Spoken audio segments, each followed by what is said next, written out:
मसाजोगचे सरपंच संतोष देशमुख यांच्या हत्येनंतर आणि त्याच्या तपासानंतर मंत्री धनंजय मुंडे यांचं पालकमंत्रीपद धोक्यात आलंय। याचं कारण त्यांचे विश्वासू आणि निकटवर्तीय वाल्मिक कराड यांच्यावरती जे गंभीर आरोप झाले त्यावरून धनंजय मुंडे यांच्या राजीनाम्याची मागणी करण्यात आली आहे। आणि ती मागणी कोण करताय तर सत्ताधारी पक्षाचे आमदार सुरेश धस म्हणजे भाजपचे आमदार आणि राष्ट्रवादी काँग्रेसचे अजितदादा गटाचे आमदार प्रकाश सोळुंके यांनी बीडमध्ये एक मोर्चा घेतला आणि या मोर्चामध्ये धनंजय मुंडे यांची मंत्रिमंडळामधून हकालपट्टी करण्यात यावी अशी मागणी उघडपणे केली। त्यामुळे आता बीडचा पालकमंत्रीपद कुणाकडे जाणार किंवा नवा पालकमंत्री कोण होणार, ज्या पद्धतीने संतोष देशमुख यांची हत्या झाली, एक्स्टॉर्शनचे गुन्हे दाखल झाले, वाल्मिक कराड यांच्यावरती जे आरोप झाले किंवा ज्या पद्धतीने सोशल मीडियावरती बीडमध्ये पिस्तुलासह काही लोक सोशल मीडियावरती रील बनवत आहेत, सोशल मीडियावरती पोस्ट करत आहेत, या सगळ्या गुन्हेगारींच्या घटनांवरती बीड जिल्ह्याचा आणि शहराचा पालकमंत्री कोण होणार, या घटनेवरती आळा कसा बसणार, असे अनेक प्रश्न अजूनही अनुत्तरित आहेत।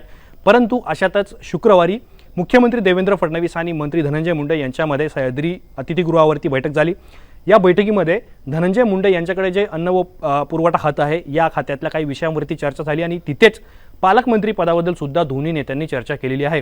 अशा वेळेला धनंजय मुंडे यांच्यासोबत पालकमंत्री पदासाठी किती नावं चर्चेत आली याबद्दलचा देखील खुलासा समोर आलेला आहे आणि त्याच्याबद्दलच्या चर्चा सुद्धा सुरू झालेल्या आहेत। तर सुरुवातीला 24 डिसेंबरला देवेंद्र फडणवीस यांनी बीडच्या पालकमंत्री पदाबद्दल एक मोठं विधान केलेलं होतं। म्हणजे धनंजय मुंडे यांना भेटण्यापूर्वी ते काय म्हणाले होते की बीडच्या पालकमंत्री पदावरती तिन्ही पक्षांचा दावा आहे, आम्ही तिघे नेते म्हणजेच अजित पवार, एकनाथ शिंदे आणि स्वतः मुख्यमंत्री देवेंद्र फडणवीस हे एकत्र बसून निर्णय घेऊ, परंतु कुणी कितीही दावे केले तरी आम्ही कुणाची दादागिरी खपवून घेणार नाही किंवा चालून देणार नाही। आता शिवसेना, राष्ट्रवादी काँग्रेस आणि भाजप या तिन्ही पक्षांनी बीडच्या पालकमंत्री पदावरती दावा ठोकल्याचं वक्तव्य हे देवेंद्र फडणवीस यांनी केलेलं होतं आणि कुणाची दादागिरी चालू देणार असं जो ते सांगण्याचा प्रयत्न करतात। याचाच अर्थ भाजपने सुद्धा बीडच्या पालकमंत्री पदावरती दावा ठोकलेला आहे। भाजपच्या नेत्या पंकजा मुंडे आता या राज्याच्या मंत्री झालेल्या आहेत। अशा वेळेला जर स्थानिक आमदारांचा, स्वतःच्या महायुतीच्या किंवा विरोधकांच्या आमदारांचा सुद्धा जर विरोध असेल तर अशा वेळी धनंजय मुंडे यांना पालकमंत्री पद दिलं गेलं नाही किंवा त्यांना डावलण्यात आलं तर अशा वेळेला पंकजा मुंडे यांच्या नावाचा विचार होऊ शकतो। कारण पंकजा मुंडे या भाजपच्या एक प्रकारे अनुभवी नेते आहेत, त्यांनी यापूर्वी सुद्धा बीडचं पालकमंत्रीपद सांभाळलेलं आहे आणि ज्या पद्धतीने मागच्या काही काळापासून बीडमध्ये गुन्हेगारीच्या घटना वाढत आहेत, अशा वेळेला ज्या नावावर किंवा ज्या धनंजय मुंडे यांच्या नावावरती, त्यांच्या कार्यक्षमतेवरती, त्यांच्या कार्यपद्धतीवरती लोकांची नाराजी आहे, अशा वेळेला ती नाराजी कमी करायची असेल तर पालकमंत्रीपद बदलून किंवा धनंजय मुंडे यांना बदलून पंकजा मुंडे यांच्या नावाचा विचार होऊ शकतो। परंतु दुसरीकडे राष्ट्रवादीने सुद्धा त्यांचा दावा मजबूत केलेला आहे, कारण धनंजय मुंडे हे राष्ट्रवादी काँग्रेसचे आमदार आहेत, मंत्री आहेत आणि स्वाभाविकच मागच्या वेळी ज्यावेळेला ते पालकमंत्री होते तर राष्ट्रवादीचा पालकमंत्री बीडमध्ये होता।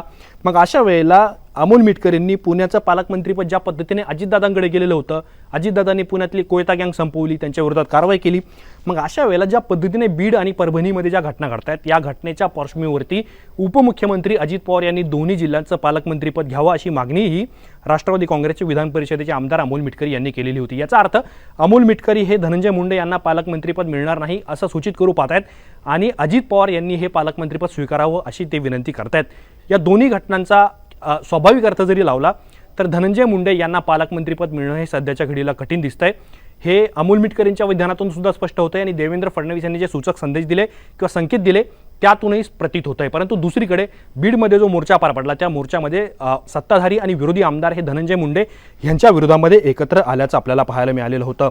आणि आता जर समजा धनंजय मुंडे यांना पालकमंत्रीपद मिळालं नाही तर पंकजा मुंडे यांचं नाव पुढे येऊ शकतं, पण जर पंकजा मुंडे आणि धनंजय मुंडे या दोन्ही नेत्यांच्या नावाला विरोध झाला तर मग अजित पवार किंवा भाजप कुठल्या नावाचा विचार करेल याबद्दलची चर्चा सुरू झालेली आहे। आता मराठवाड्यामध्ये 6 मंत्रिपदं यावेळेला मिळालेली आहे, त्यामधले 3 ओबीसी नावं आहेत, 2 मराठा नावं आहेत आणि 1 एससी नावसुद्धा या मंत्रिमंडळामध्ये घेण्यात आलेलं आहे। परंतु जर हे खातं किंवा जर हे पालकमंत्रीपद राष्ट्रवादीकडेच राहिलं, धनंजय मुंडे यांना डावलून सुद्धा जर राष्ट्रवादीलाच हे पद देण्यात आलं तर बाबासाहेब पाटील यांचा विचार होऊ शकतो, कारण लातूर जिल्ह्यातून बाबासाहेब पाटील हे राष्ट्रवादीच्या कोट्यातून मंत्री झालेले आहेत आणि दुसरीकडे जिंतूरचे आमदार मेघना बोर्डीकर या सुद्धा मंत्रिमंडळामध्ये मंत्री आहेत, ज्या मराठवाड्यातून येतात, परभणीतून येतात आणि जर हे राष्ट्रवादीच्या कोट्यातलं पालकमंत्रीपद जर भाजपकडे गेलं तर मेघना बोर्डीकर यांच्या नावाचा विचार होऊ शकतो आणि ज्या पद्धतीने हे पालकमंत्रीपद बीडमध्येच राहावं असा सुद्धा महायुतीतल्या काही नेत्यांचा आग्रह आहे।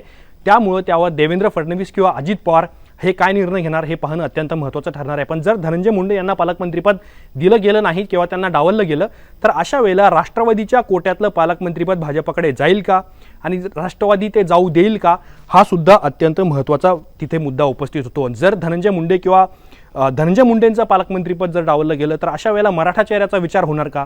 जर मग मराठा चेहऱ्याचा विचार झाला तर बाबासाहेब पाटील किंवा मेघना बोर्डीकर यांना संधी मिळणार का? आणि जर असं झालं नाही, जर ओबीसी चेहऱ्याचाच विचार झाला तर मग अतुल सावेंचा विचार होणार का? कारण अतुल सावे हे संभाजीनगरचे संभाजीनगरमधून येतात. त्यांनी जालन्याचं पालकमंत्रीपद सांभाळलेलं आहे आणि यापूर्वी त्यांनी बीडचं सुद्धा पालकमंत्रीपदाची जबाबदारी पार पाडलेली आहे. मग जर ओबीसी चेहऱ्याचा विचार झाला तर तिथे अतुल सावेंचा सुद्धा विचार होऊ शकतो. ज्या पद्धतीने धनंजय मुंडे यांच्या निकटवर्तीयांवरती आरोप केले जात आहेत, वाल्मिक कराड यांच्या चौकशीची मागणी केली जाते आणि CID असेल किंवा स्थानिक बीड पोलीस असेल यांनी संतोष देशमुखांच्या अपहरण व हत्येचा जो तपास सुरू केलेला आहे, या तपासामध्ये वाल्मिक कराड यांची सुद्धा चौकशी करण्याची मागणी भाजपचेच आमदार सुरेश धस हे करतायत. आणि दुसरीकडे प्रकाश सोळुंके जे राष्ट्रवादी अजितदादा गटाचे आमदार आहेत, मंत्री धनंजय मुंडे यांच्या पक्षाचे आहेत, तरी सुद्धा ते अजितदादांना भर स्टेजवरून विनंती करतायत की अजितदादांनी मंत्रिमंडळातून धनंजय मुंडे यांना बाहेर करावं. तर धनंजय मुंडे यांना विरोध काय फक्त भाजपचे नेते करत नाही आहेत, शिवसेनेचे नेते करत नाही आहेत, तर त्यांच्या पक्षातून त्यांचे आमदार सुद्धा स्थानिक आमदार बीडमधले माजलगावचे आमदार प्रकाश सोळुंके हे करतायत. त्यामुळे धनंजय मुंडे यांच्या अडचणी मोठ्या प्रमाणामध्ये वाढलेल्या आहेत. त्यांनी मुख्यमंत्र्यांची भेट घेतली, त्यावेळेस सुद्धा पालकमंत्री पदाच्या मुद्दा चर्चेत आलेला होता. परंतु अखेरीस देवेंद्र फडणवीस या सरकारचे नेते आहेत, मंत्रिमंडळातले महायुतीचे मुख्य नेते आहेत. आणि जर सरकारवरती जर विरोधक आरोप करत असतील की हे गुन्हेगारीचं सरकार आहे, गुन्हेगारांना आश्रय देणारं सरकार आहे, अशाच पद्धतीची टीका हे मनोज जरांगे पाटील सुद्धा करत आहेत. सुरेश धस सुद्धा धनंजय मुंडे यांच्यावरती आक्रमक आहेत. विरोधकांकडून रोहित पवार असतील किंवा जितेंद्र आव्हाड असतील किंवा संदीप क्षीरसागर असतील आणि आता प्रकाश सोळुंके जे सत्ताधारी पक्षातले नेते आहेत, मग अशा वेळेला धनंजय मुंडे यांच्या पालकमंत्री पदाचा मार्ग हा खडतर होतो, तिथे अडथळे निर्माण होतात. मग अशा वेळेला पंकजा मुंडे, मेघना बोर्डीकर, बाबासाहेब पाटील किंवा मग अतुल सावे किंवा या सगळ्या नावांना डावलून अजित पवार किंवा देवेंद्र फडणवीस यांच्यासारखे सरकारमधले महत्त्वाचे आणि मुख्य नेते यापैकी कुठला एक नेता बीडचं पालकमंत्रीपद स्वीकारणार का, बीडचं पालकत्व स्वीकारणार का, जी मागणी सुरेश धस करतायत की तुम्ही बीडचं पालकत्व स्वीकारावं आणि बीडला रिलीफ द्यावा या सगळ्या घटनांमधून, हे पाहणं अत्यंत इंटरेस्टिंग असणार आहे.